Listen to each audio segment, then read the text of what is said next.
Good afternoon, everyone, and I'd like to welcome you to the Akron Rotary Club's virtual meeting. And it's Tuesday, June the 15th, in the wonderful year of 2021. So let me try my little bell sound, and then we'll get started.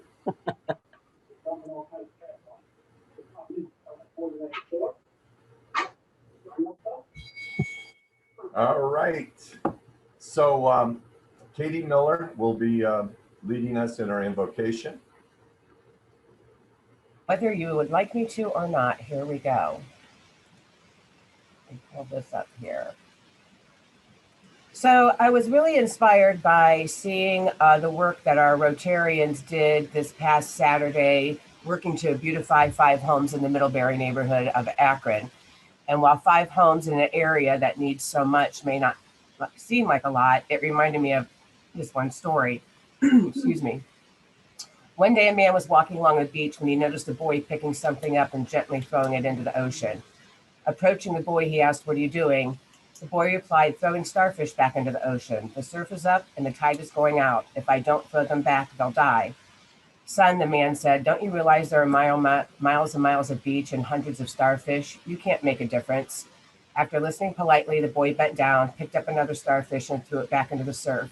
Then, smiling at the man, he said, "It made a difference for that one. Would you just join me in a pleas for a moment of reflection? We give thanks for all the blessings of this life, especially for the gift of each other and our work. Every person is a treasure, and every life is a gift. Through our work, we strive to diminish the chasm of disparity and bring about greater patience and equity. We ask your blessing on our gathering today and all those in our communities who are in need of our care, attention, and focus." Thank you, Katie. And that's a really encouraging little story to share with us, that each can make a difference, no matter how small. We all can make a difference. David Hall is our greeter for the day. And David, do we have any visitors? Morning. I am taking a look here. We got a few popping in as or more members popping in. I do not see any guests other than our guest speaker today. Steve, we're having a little bit of difficulty hearing Steve Bowie. Just if he could speak up a little bit or adjust his microphone. Thank you. Well, unless someone has a guest in the room with them, I think we're just members today, Steve. Thank you. Thank you. Can you hear me better now, Cheryl? Yes. Okay. Thank you. Thank you. Well, today it's a nice, bright, sunny, sunshiny day out there. And I wanted to see if anybody is happy.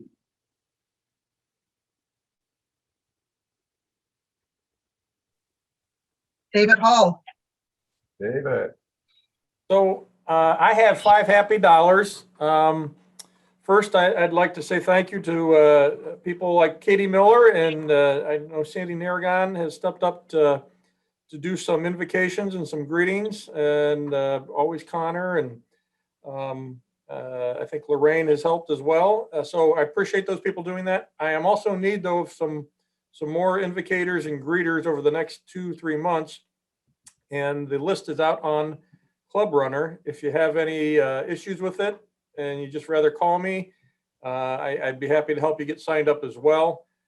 Just so you know, it's fairly easy. I always send the invocator an email the Friday before the meeting and give them some samples to do. So you're not out there all by yourself trying to figure something out. And my other $4 happy are for my daughter, my youngest, Elizabeth, who's a student down at Flagler. We just found out yesterday that she is one of 12 on her team that is, what do they call it? The Team of Academic Distinction. So she's not only doing well with soccer, and again, if those didn't hear it, I'm proud dad going to say again, they finished #1 in the nation in Division II. And but she also is doing well with her grades. So her and 12 of her teammates finished with good grades and academic distinction. So happy about that. Anybody else? Susan. Hi there. Can you hear me? Yes. Yeah. Okay. Well, I'm happy. $5 worth. First of all, some of you already know that we are back in the boat. And so last night was our 5th day out, and I'm paddling on both sides and just feeling great afterwards. So it's wonderful. Second happy dollar is that the plants that I dug out of my yard got planted Saturday, thanks to the service group from Rotary in the houses at the, what's it called? The Middlebury area. So that was lovely. And I just finished a meeting with the Rotary Youth Exchange Committee, and very productive meeting. And we've got a couple of new members that we will welcome in the fall. And we have got a couple of members that have commitments that will take them off the committee, but we've got a plan moving forward. And I just wanted to remind everybody that if you know of a child between the ages of 15 and 18 who would like to do an exchange in the summer of 22-23, that's possible now, or study abroad. So just get in touch with me and I will make that information available to everyone on the Club Runner, or whatever I have to post it on. I'll send it to Cheryl. Okay. Thank you, Susan. Anybody else out there that's happy today? Laura. Hi. So I'm super happy. I'm actually in the studio right now in Studio C, but I'm going to try to turn my camera just a little bit. I am surrounded by musical instruments. We've got about 90 that are being picked up today by Akron Public Schools. They're coming in to catalog all of them, and they are instruments that will be redistributed throughout Akron Public Schools to deserving music students and to curious students who want to know more. So I'm just super excited. It's nice when you see big projects actually keep moving forward and finally being delivered to the hands of music teachers. So exciting day here at the summit. Fantastic. Anybody else that's happy today? Let me see. Well, I do have 5 happy dollars, and Katie made mention regarding Saturday's work day at Middlebury, and we actually, Katie, we were able to get to 7 homes and beautify 7 homes, and so these 5 happy dollars are for Jack and Vivian Harriet, as well as Susan Colville Hall, because we had budgeted $1,000 for plants and flowers, and because of the generous donations from the Harriets and from Susan, we were able to whittle that down to $300.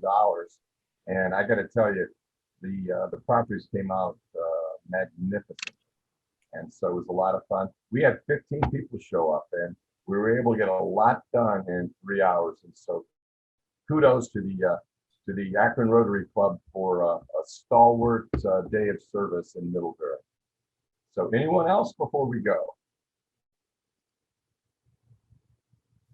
All right, switching gears before I pass the baton here in a few minutes to Steve. In the spirit of our fearless leader, Dr. Rob, he likes to do a little bit of trivia and asking questions. And so we have entered into the summer, well, almost the summer. I mean, officially it'll be in a couple of weeks. But I want to ask you to think about what is your, or one of your favorite vacation spots and why. And so let me start with Terry Dalton. Tell us where you like to vacation and why. Probably one of my most favorite spots is Frankenmuth, Michigan. And we started going there when our kids were 5 and 6 years old.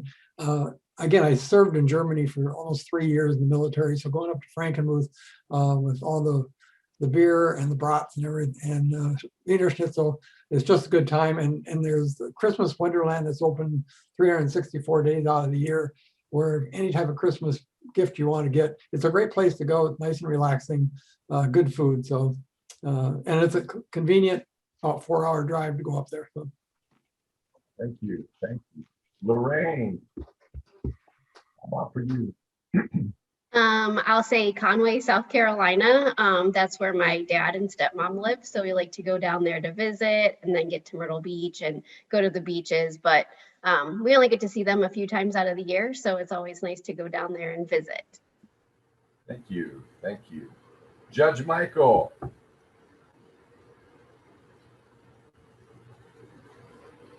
There's so many places and so many places I haven't been yet.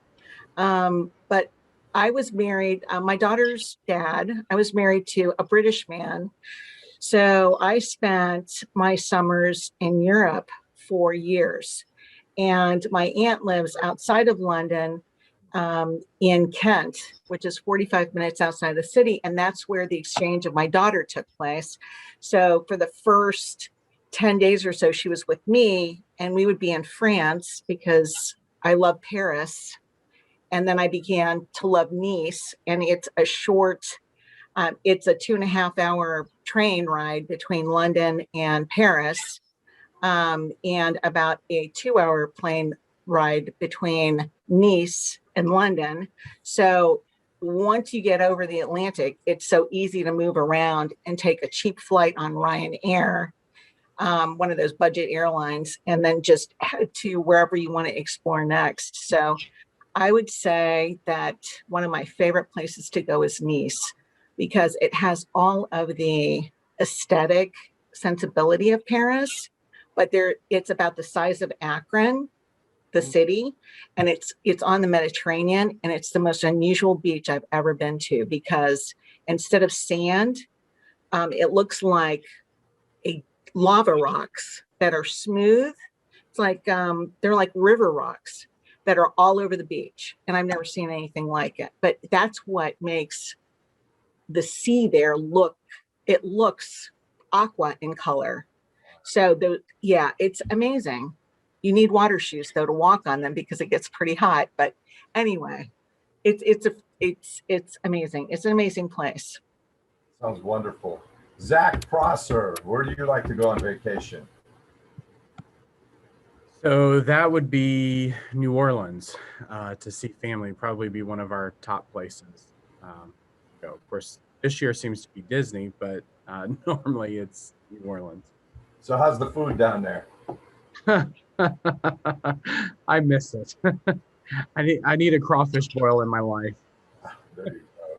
There you go.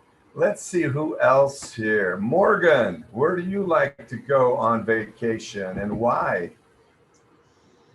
Well, I would say my family vacations in Charleston, Rhode Island every summer.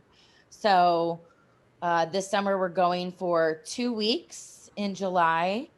We've been going since, well, my parents have been going since they started dating. So it's kind of like our family tradition. And then, I mean, me personally, I went to Iceland a couple years ago, and it is the most beautiful country I've ever been to. So Iceland as well. If you haven't been there, take a look.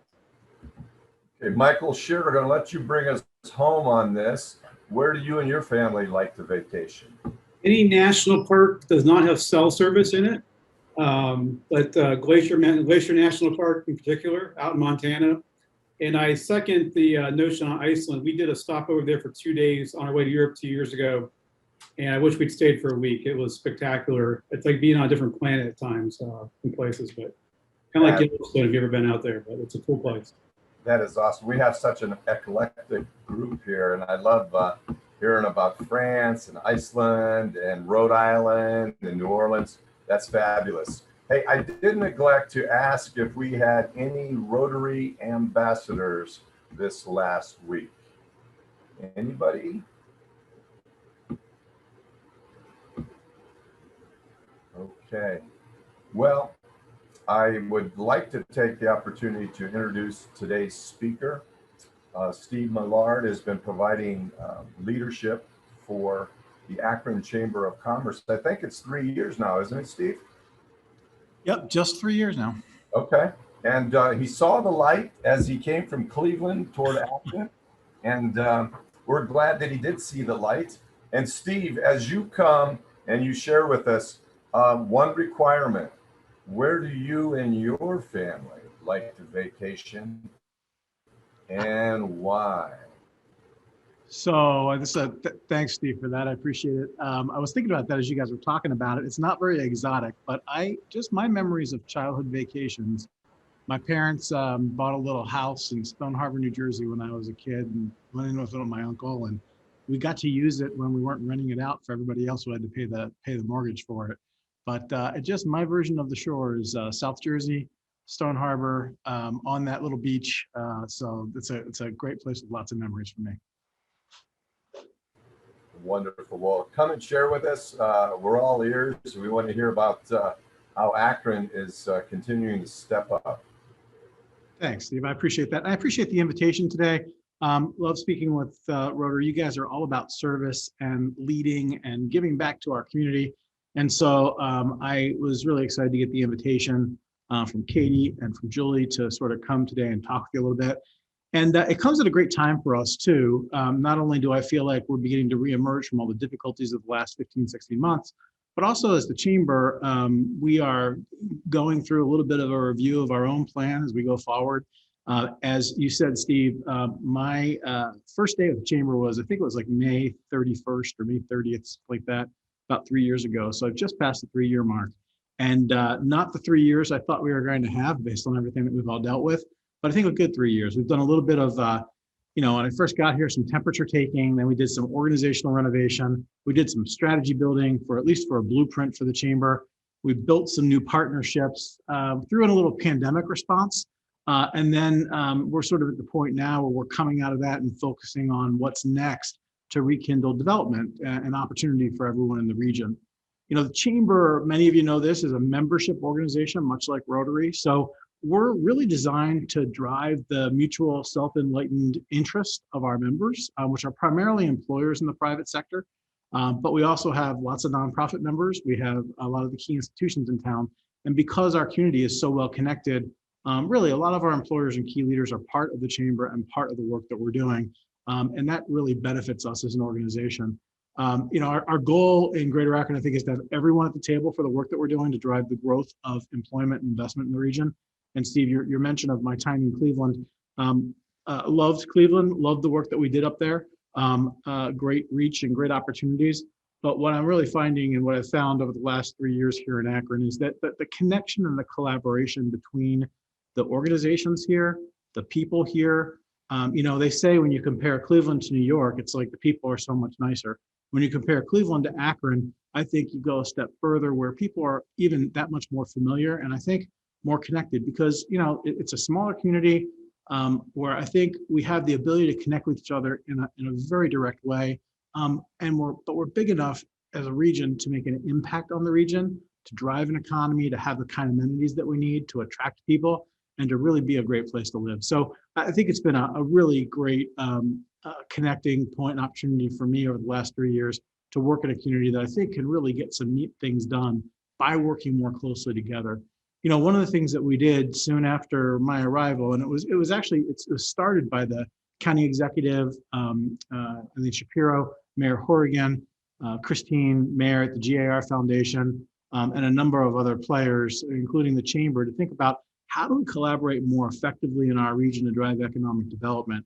And we really embarked on a deep project of understanding what was going on in our community to sort of set some new strategies for our community. And we call that Elevate Greater Akron. And many of you, I think, have heard of Elevate Greater Akron, but it's really become a very open set of ideas and plan for about 25 or so organizations that work very closely together to make that happen. And the cool thing about it is we all try to work in our own lanes, if you will, but at the same time, we really collaborate closely on things that are happening in ways that are pretty unique. When we talk to other regions about the work that we do together, the way we work so closely together, there's a mixture of surprise and maybe a little bit of envy at times because it is so hard sometimes to get things done across multiple organizations. We work in such an integrative fashion, and that's only because of the leadership that we get from people like Mayor Horrigan, County Executive Shapiro, Christine, and the other leaders of the organizations, from United Way to Conexus Neo to Downtown Akron Partnership to the universities. I mean, I could go on. There's, like I said, 20 plus partners. And if you're interested in that work, our Elevate Greater Akron .com website has information there about that.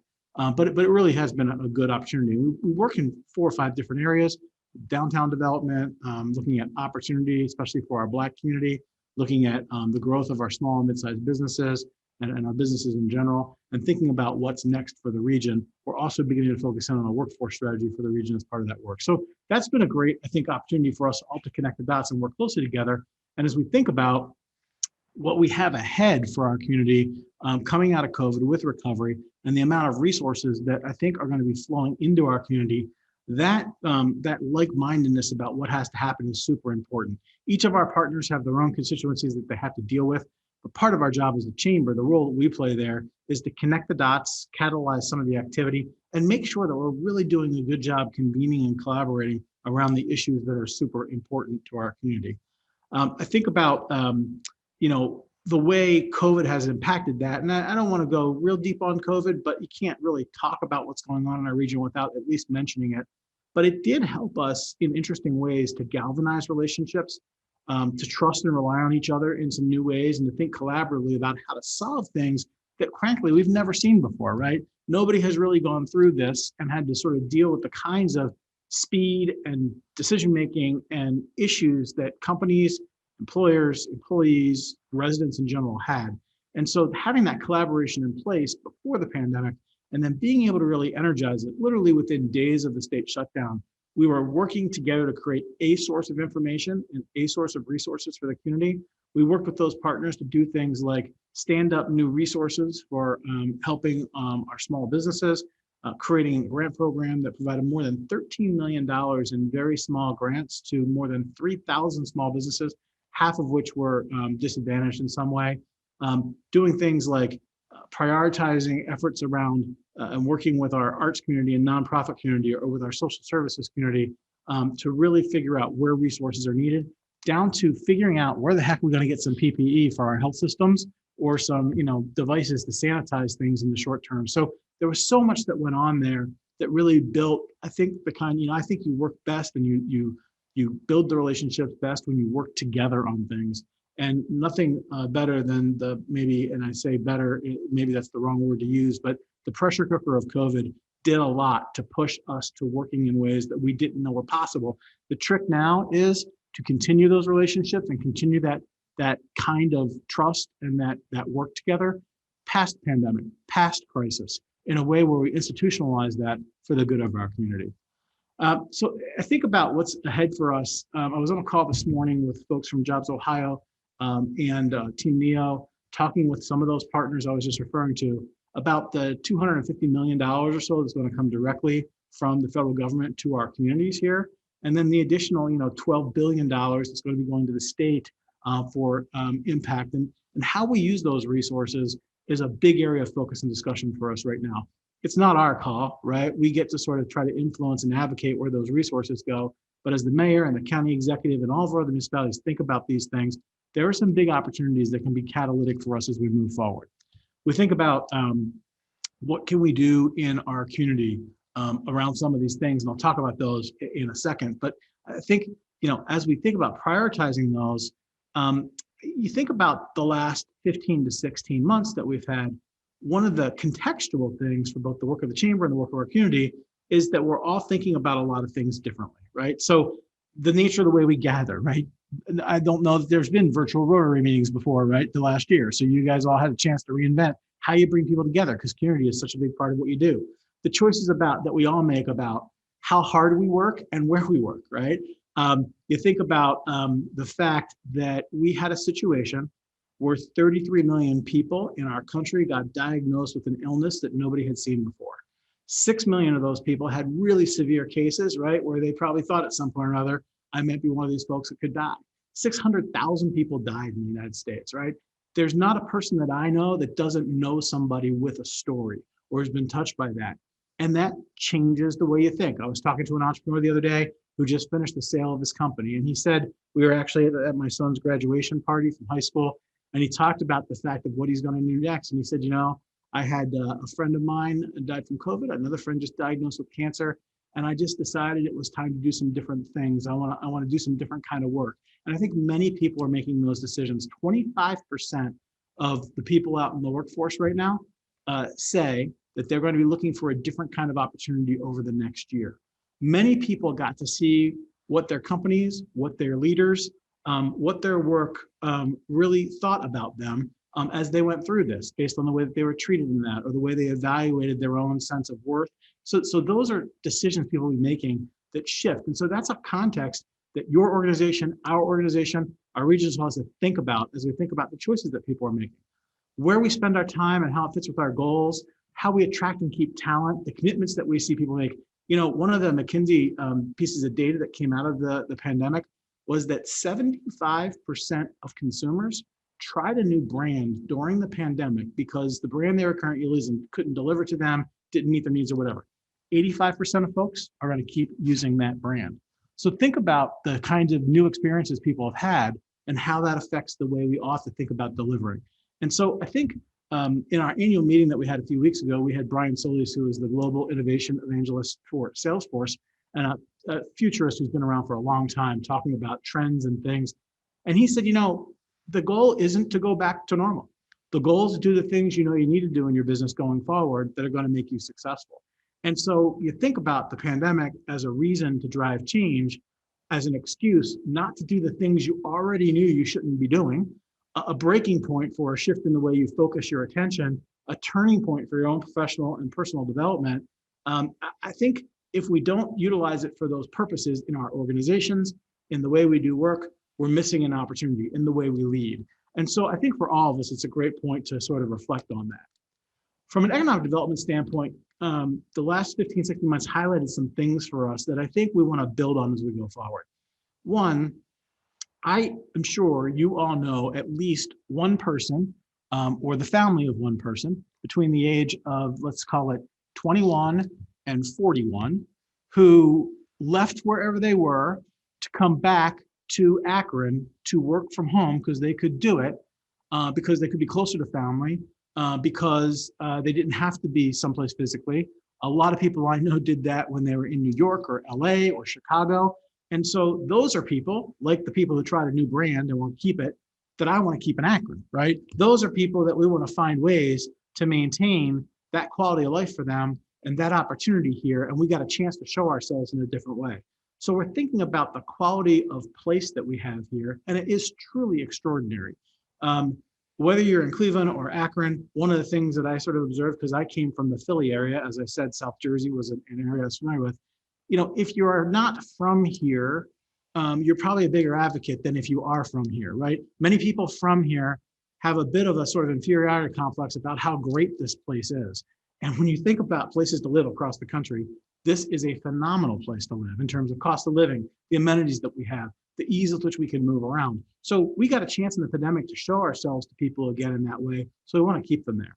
The other thing that we learned in this process is there are huge disparities that we knew existed between especially Blacks and other minority groups and whites in terms of health, housing, transportation, access to resources, capital, business size, income, education, digital access.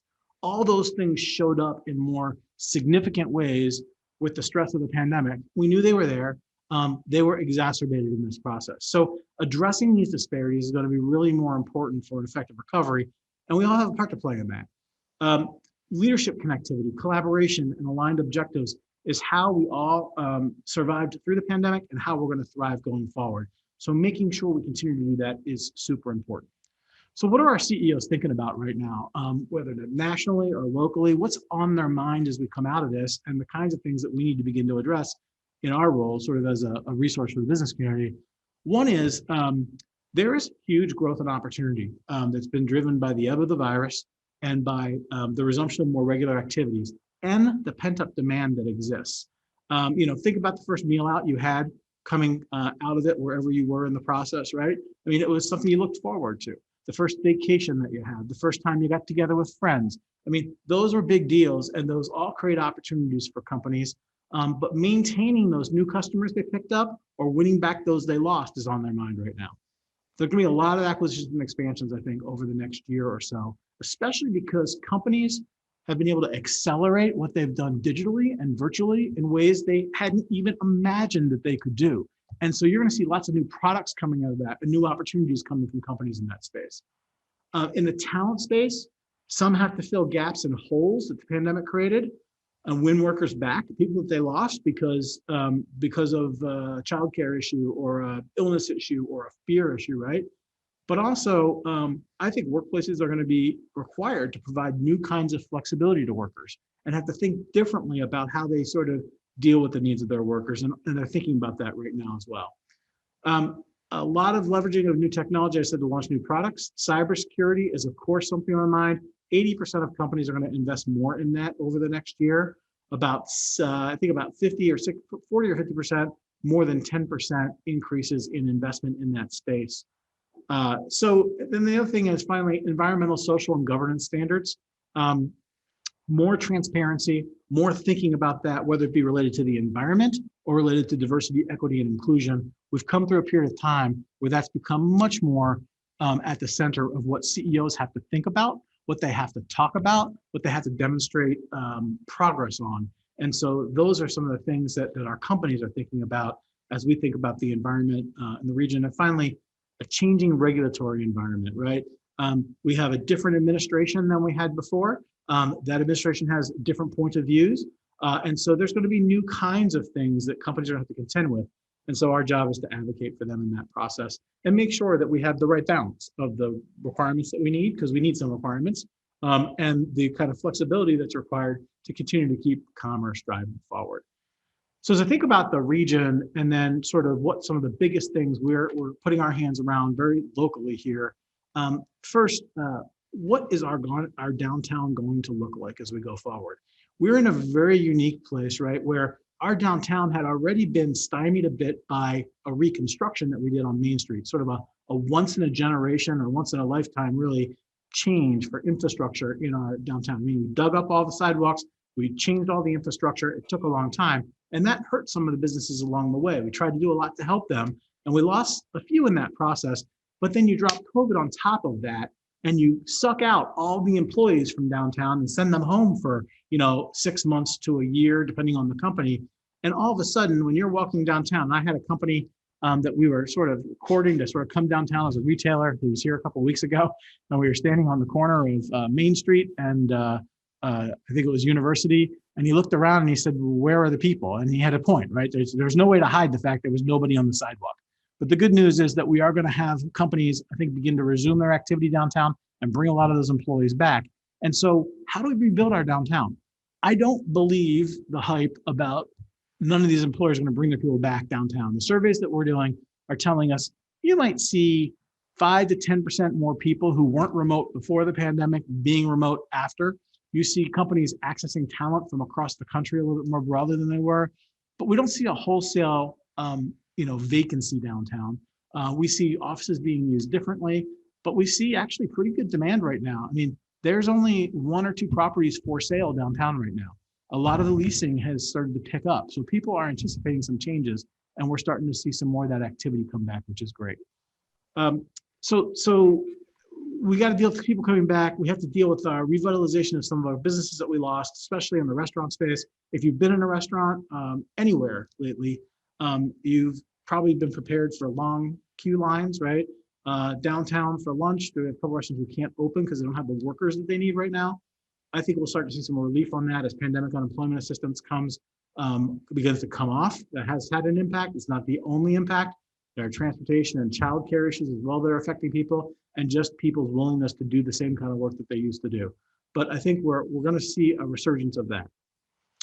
If some of you caught Gary Miller's speech a couple of weeks ago to the Akron Roundtable, it was pretty amazing. I mean, he's a smart guy. Hopefully some of you have had the opportunity to hear from him. He's really used this pandemic as an opportunity to rethink what the university looks like. He's got a great talk on what college is. It's not just about learning, it's about community and connectivity. And he is really prioritizing the connectivity with downtown Akron. So I think there's some cool ideas they have about like the Polsky building. Think about the facade of the Polsky building on Main Street overlooking, Lock 3.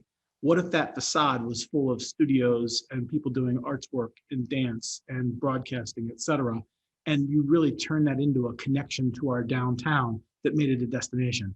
Think about the facade, if some of you have seen it at Playhouse Square in Cleveland with IdeaStream, where you see the activity going on there.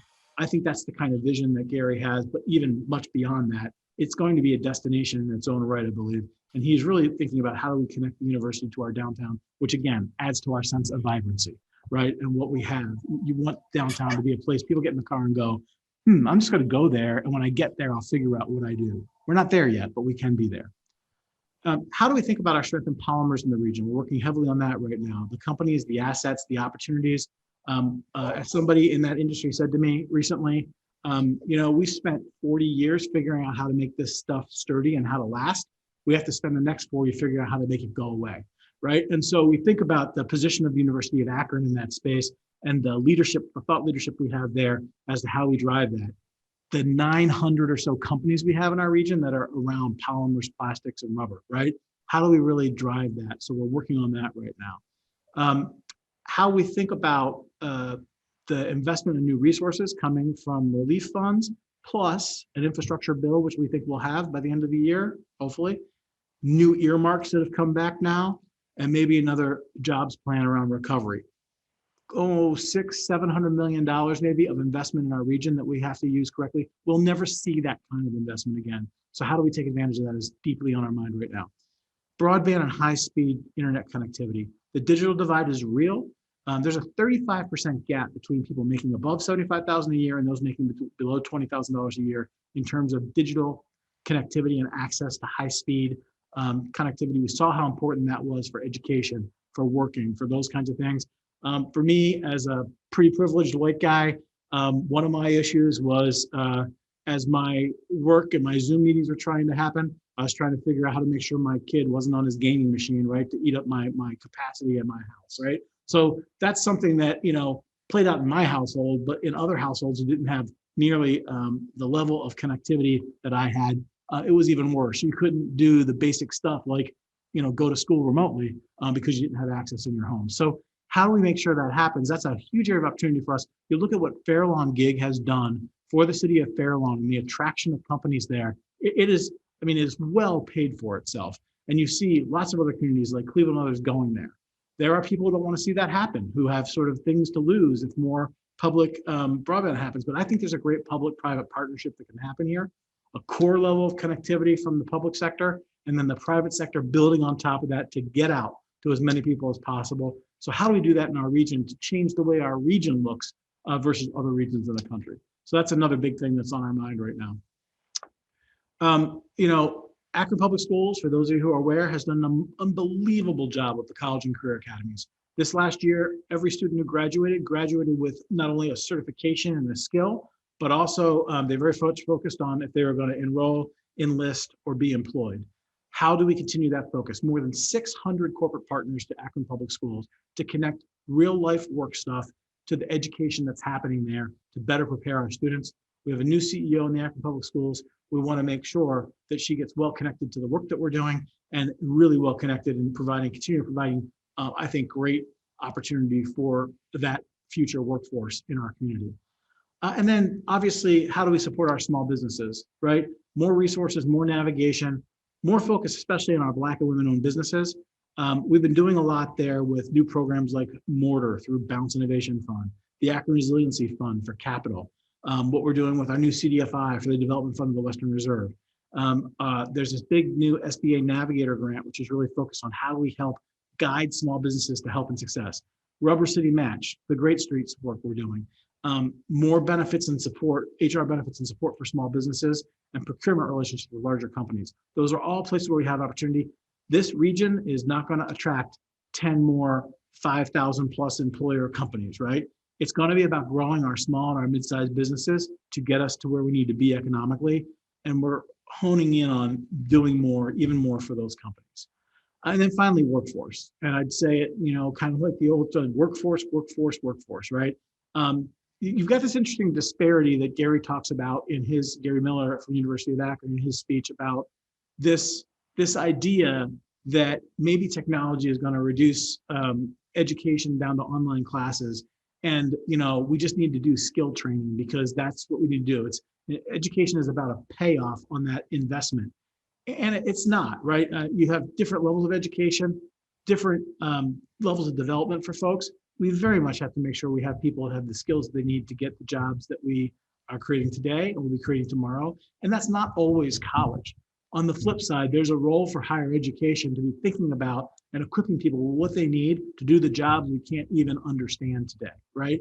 So there's a nice continuum we have in this region of higher education from Stark State and certification programs coming out of high school to the University of Akron, Kent State, NeoMed. I mean, we have a great continuum. We have to continue to sort of focus on making sure that people have a trajectory.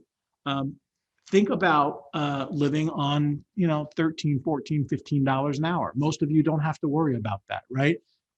It's not possible to do in our environment and have the kinds of things that people demand. Maybe the new minimum wage is going to be even higher than that. And I don't mean minimum wage as in a legislative minimum wage, but what people need to actually sort of do a life, right? So how do we think about giving them the skills that they need to be able to earn those higher wages? We can't just keep bringing the floor up. On the flip side, we have to give people the opportunities to have access to the next level of training that they need. So we're working very closely with a lot of our workforce system partners on that work. So for the chamber, as we reboot our plan, continuing to be a connector, convener, and a catalyst in this region is really important to us. More small business support, more on economic inclusion, ensuring that we are bringing the right resources to respond to the opportunities that we have in the region, advocating for resources and support from the government to create the right balance of support and regulation with what we need to drive commerce, and really enable our public sector and civic partners to do more to grow jobs and investment in the region. Last thing I'd sort of say here before I open it up for questions, because your questions will really help me as we think about the next things that we do in our region. I'd just like you all to think about a topic that's really difficult, but one that came to root over the last year around race, equity, inclusion. And there's a great picture if you haven't seen it, and maybe I'll send it, Katie, to you or to the team, you can get it out. But it's three kids trying to watch a baseball game or a soccer game, whichever version you've seen. And there's a fence in the way, and only one kid can see over the fence. And so they talk about equity, equality, and equality means that every kid would get one box, and still two of those kids probably couldn't see the game. But equity is where the kid that needs 3 boxes gets 3 boxes, the kid that needs 2 boxes gets 2 boxes, and the kid that doesn't need any boxes doesn't get any. And that sort of sometimes offends our sense of fairness, if you will. But the idea of equity is people get what they need to be able to be on that sort of playing field so that they can show what they can do. And we all have to think about that. This call, I'm not sure if we have a diversity of race on this call, right? Mostly what I see are people who are professional, white people on this call. We have to be very mindful of the fact that we have a certain kind of privilege, and I know folks might not want to hear this, but because I'm white, when I walk down the street towards you, you don't cross the street. You don't think of me in a way that might be viewed as threatening. You don't consider things about me that you might consider about somebody who is not. And even if we grew up as white folks, as I grew up in a very lower middle class white family, I still have that privilege of my race where people expect the world to cater to me and not to others. And as leaders in our community, you have to do your work on this. There is something called Black fatigue, which we're seeing more and more of. Many white people, very well-meaning, are going to their Black friends and saying, what can I do, right? And I think Black folks are getting tired of that, and they have to be tired of that. They have to sort of, they have to try to help. They want to try to help, but we have to do our own work. There are lots of resources that we can connect you with where you can do your own work on understanding the history of race in our community, in our country, the impact of these things on the Black community and what some of these disparities are.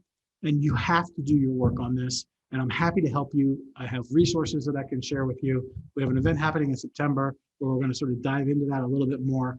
But this is one of the most difficult issues our community faces. And until we address it and deal with it, we're going to continue to have disparities that hold us back as a community. So I know it's sometimes a hard message to hear, but you are a special breed of leaders. You are committed to our community. And I know you can do your work on this, and I'd be happy to help you with it as well.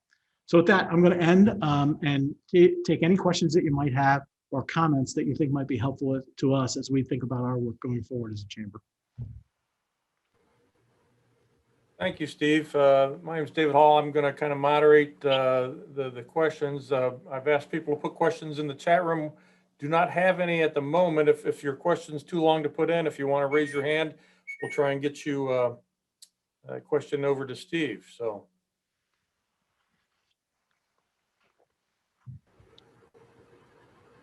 Katie, would you like to ask a question? Yeah, a couple of things. First of all, thank you so much. I found that to be really informative and well-rounded and a lot of information in there. I think you'll be happy to know that this Rotary Club of Akron has a very involved diversity and equity and inclusion committee that's really, really diving in, and I'm sure they will be reaching out to you. Also thrilled to hear what you had to say about the Akron Public Schools. I have a personal vested interest in that. When I heard you say enroll, enlist, or what was it? Enroll, enlist, employ. That was one of my husband's, who was former school board, favorite things. So I was really curious because I've been seeing in the paper about how many new businesses were started over the past year. I think it's over 22,000 in the state of Ohio. Also, how that has affected not only them starting, which is amazing, but that's also affecting our workforce. But also, so what is the chamber doing specifically to help work with these new entrepreneurs and small businesses that have recently opened up in our community, aside from directing them towards grants? Yeah, so obviously the grant program was an important piece, but I think for us, it's really about improving navigation. So I mentioned this SBA Navigator grant that's being put out there, but just generally, we have so many resources in this community for our small businesses, but depending on who they call, the kind of day that person is having, whether or not they're in their office or not, feel good or not, feel helpful or not, they might not get the help that they need, right? So we're really trying to figure out a way to create a situation where there's no wrong door. Whoever you call in our community can connect you to the right resource, and they don't try to help you with less than their best effort, right? So you call somebody, everybody wants to help, but sometimes it's better for me to make a referral. So we're trying to build that ecosystem and create better connectivity between the resources there. I think secondly, we have really advanced what we're doing in the space of providing things like employee benefits and those kinds of things for small businesses, because when you are a small business, it's hard to afford those things. And so we've created health insurance, vision, dental, life, a 401k program, all of those things for small businesses so they have access to them. Those are transactional, right? Those are things, if you will, but those things sometimes mean the difference between able to attract employee number 2 or not. The other thing we have to realize is that when we have times like we've just had, people are making shifts, et cetera, some of this startup impact is sort of short term, right? Because people sort of start their own thing in lieu of having something else because of the way the economy is. So there's 2 places we can help there. One is help them make that new thing the long-term thing by helping them be more sustainable, helping to identify business opportunities for them. And so we have an inclusion marketplace, especially for our Black-owned businesses, so they can get connected to corporations, do more business with them. But then also, as the workforce situation changes, make sure we're connecting people with talent, with the opportunities to go and work in other places. And that's not an entrepreneurship thing, but the reality is some of those consultants that have cropped up over the last year or 2 really don't want to be consultants. They want to be employees. They just don't happen to have an employee gig right now. So trying to connect the dots for them to resources as well. There are many new resources for the CDFI, the Community Development Finance initiative.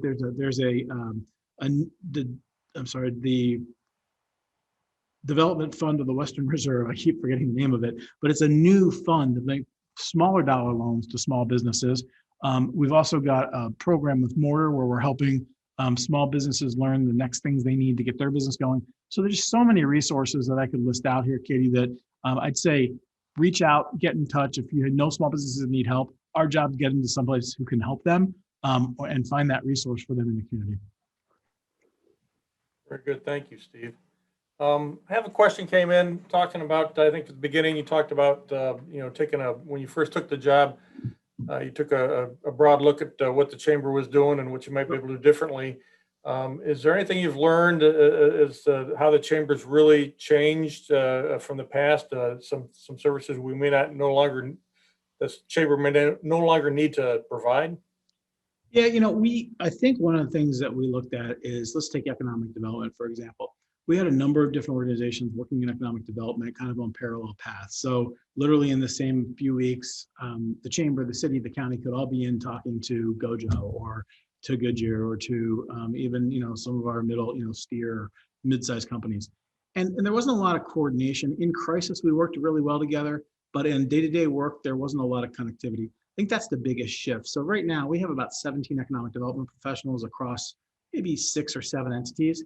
Every Wednesday morning, they're together. We talk about every issue that's going on, every opportunity, and we're working very collaboratively and in a very, I'd say it's a centralized approach to how we do the work, but very decent. Each organization does what it does best, but very well coordinated. So that coordination with partners is something that's probably a bit different. We work more as an enterprise in some of these areas like economic development and inclusion than we did before. We were sort of isolated individual organizations doing work. I think the second is I really tried to put a premium on what we're doing for our smaller businesses and our minority-owned businesses. I think many of those businesses did not see themselves at the chamber. They thought the chamber was for big companies in the region and didn't care much about them. The reality is, most of our members, of our 1,700 members, 1,400 are very small businesses, under 10 employee companies. So that is the company that we think we can help the most. And a lot of our larger companies, while they appreciate our help, they believe that part of the reason we exist and they fund us and support us is to help those smaller companies. So trying to do more to reach out to those companies and connect with them and give them the resources they need has been pretty important. So those are probably two of the bigger differences, I think, that we've tried to put in place over the last couple of years. Good, thank you. I have another question. Steve came in talking about with a major emphasis on connection and collaboration. How are we currently doing as a city in genuinely addressing the huge disparities with the Black and Asian communities? Yeah, I think it's a big area of focus for many of our key leaders. I know the mayor and the county executive, being our two largest political divisions, basically are personally involved in seeing to progress there. But I think for all of us, including the chamber, the first step was to figure out where we're at. So we're working closely with Greater Akron Partnership and others to do an assessment of companies. And we had 70 companies last year complete an assessment on diversity, equity, and inclusion. It was very confidential because these are hard things to share out there, but they got a chance to benchmark themselves against others and some of their practices. And now Robert DeJarnette and our team are working very closely with their key folks to figure out what's next for them, right? What can they do differently in their companies? At the city and the county and the chamber, you have to assess where you are. And quite frankly, we've all sort of said, look, we're not doing so well in these places. We got to do better. So that's, I think, the first step. And they are each putting things into place, hiring people who are dedicated to the focus, creating a requirement of their leaders to look at alternative sources of supply, thinking differently about how they let contracts, thinking differently about they hire and source talent. So I think there is movement here. It's going to take some time. It took us a while to get where we are. It's going to take some time to get us to that next place, but it is something that we're talking about literally almost every day in our community. I think the key is we have to change the frame and the approach to decision making. And so the event that I talked about that we're going to have in September is aimed at decision makers to have a common language and understand a little bit more about what goes into some of the decision making that affects the outcomes for equity and inclusion. And so if we can change the information that decision makers have and the way they think about those decisions, that will move through organizations in a way that is sort of sustainable for the long term. And this is a long-term game. Very good. That just made me think while you're talking about that, and question came from Steve Boo. He's been very instrumental in our interaction with North Hill and the communities there. And my wife is Italian descent and used to be a very large Italian community with and European. It's kind of changed over. Have you seen any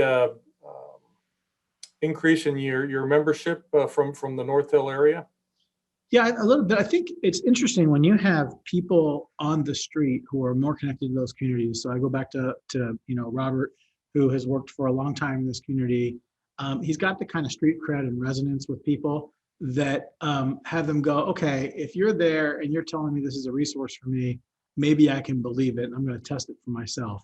We've also created an opportunity for small businesses to become emerging investors. And that's a program where if you haven't been a member of the chamber, doesn't matter if you're Asian, white, black, et cetera, you haven't been a member of the chamber since 2017, you can come in at a very low introductory rate, like $175 or something like that, and try us out for a year. And in a year, if you like what you see, you can sort of step up to the regular membership. But we're trying to reduce the barriers to entry. And I think through COVID, for a lot of our events and programming, we also took down the pay gate because we just wanted to help as many companies as possible. We've also created a new outreach, a whole portfolio of companies that are minority, women-owned, that we're reaching out to more proactively than ever before. And we're learning a lot in that process. So I think our new work on our strategic plan, you're going to see more of that kind of outreach and accessibility of the chamber. And we're starting to make some inroads. But again, it's not going to be overnight. It's going to take some time. Because think about it, right? If you went into a room and you looked around, a virtual room or a regular room, and you looked around, you didn't see anybody like you, it's really hard to feel like it's the right place for you. So we've got to increase the numbers in a way where you walk into a room and you feel like comfortable, like, okay, these are my people. And I feel good about that. Whether you're a small business owner, a big business owner, a black business owner, a woman business owner, Nepali business owner, you got to feel like that.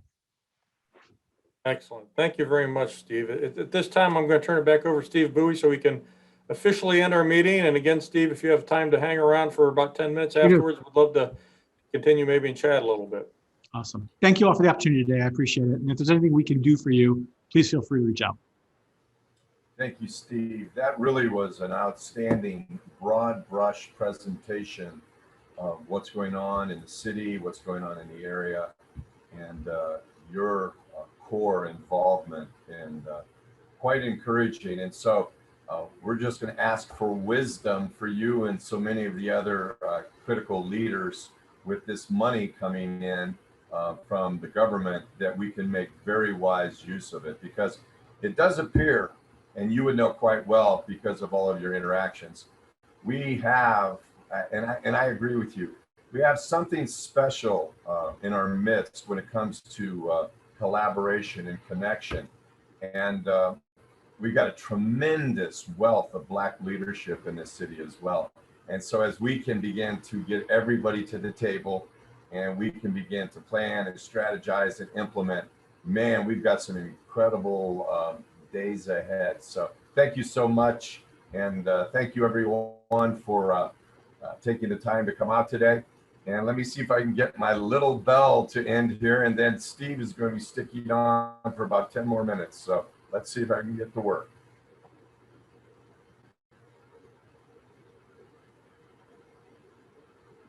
Looks like it's not going to play. So we'll just go with an official ding.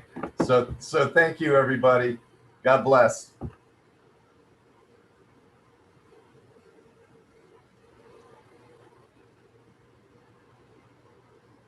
Steve, that was a fantastic presentation. Thank you so much. That was so well-rounded and covered so many different topics that I wasn't expecting to hear about, and quite frankly, pique my interest. So really, really well done. Likewise, I was going to say something earlier, Katie, when you brought it up in the question and answer about our diversity committee and our efforts to engage that community and make them feel welcome. But we are really working diligently on it. And Steve, we would love to have you be part of Rotary and help us do that. So consider this an invitation. I always struggle with the Rotary piece, because the value of so many of these groups is the regular attendance and being a regular part of the conversation.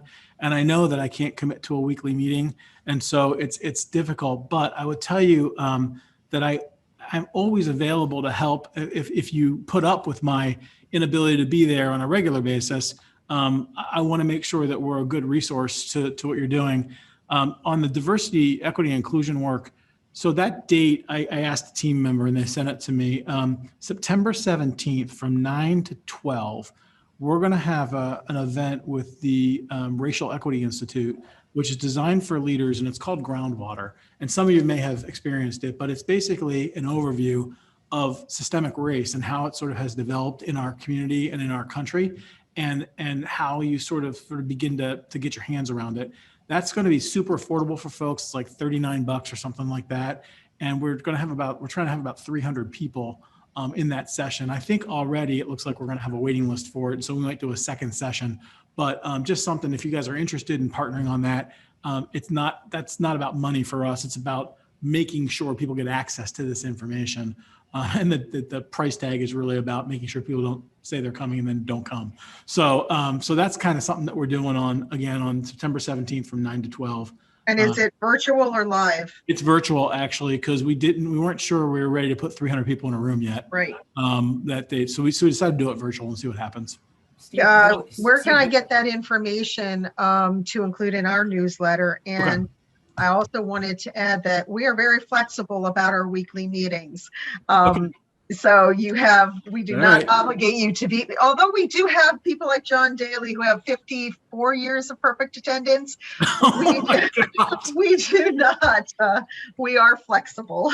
God bless him. All right. Well, that is a personal choice. All right. Steve Bowie, can we get somebody to attend that on behalf of our club from your committee? Absolutely. I very much would like to attend that. So yeah, I would like to attend it too.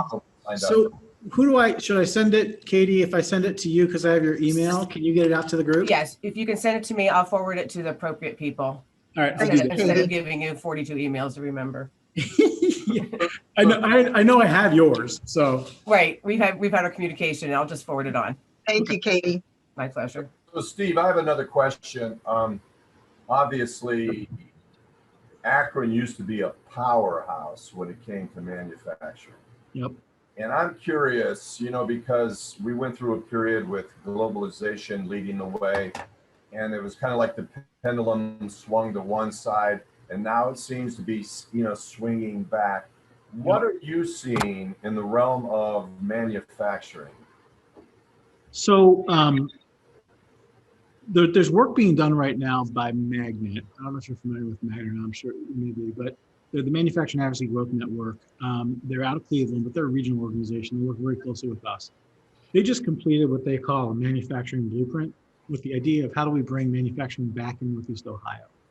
And where they're focused right now is the intersection of technology and manufacturing, what they're calling sort of Industry 3.0, which is really how do we begin to integrate sensors and AI and other kinds of things into manufacturing to take it to the next level. Manufacturing has grown based on productivity gains. And so while manufacturing employment has gone down, productivity has gone way up. And we see that trend continuing.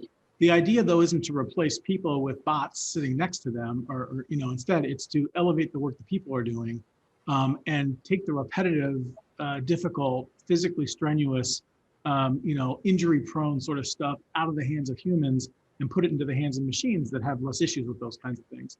And so it's a very fascinating report. I'm going to drop a link into the chat, or I'll get it also to Katie if I can't find it here quickly.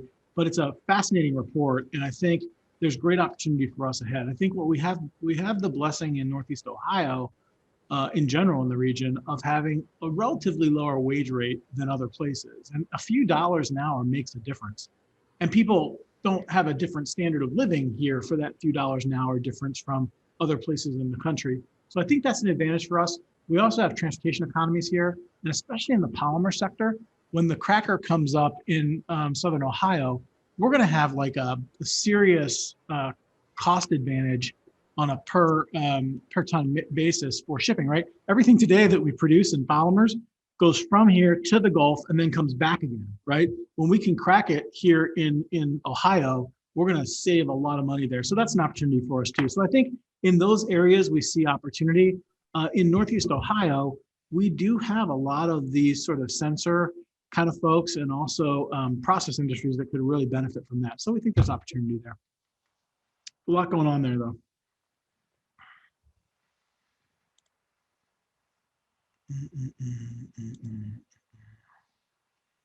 Anybody else have a comment or question that they'd like to make?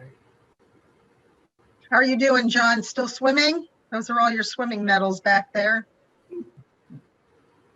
Yeah, I still swim 3 days a week. Any competitions? No, there hasn't been any for quite a while. I think January last year was the last one. Everything else since then's been canceled.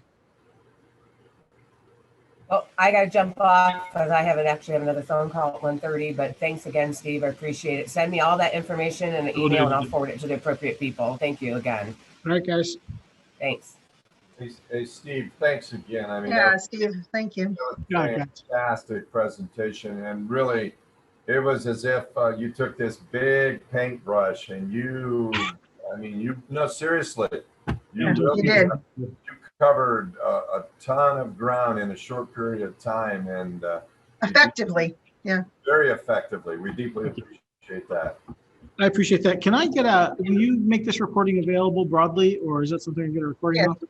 We will post it on YouTube. And when that's ready, I can make sure that gets out to you, Steve. Awesome. Well, thanks again for the opportunity, folks. Hope you have a great rest of your day. Hey, Thank thank you. you. You Thanks, too. Thank you, Steve. Take care, everyone. Bye-bye.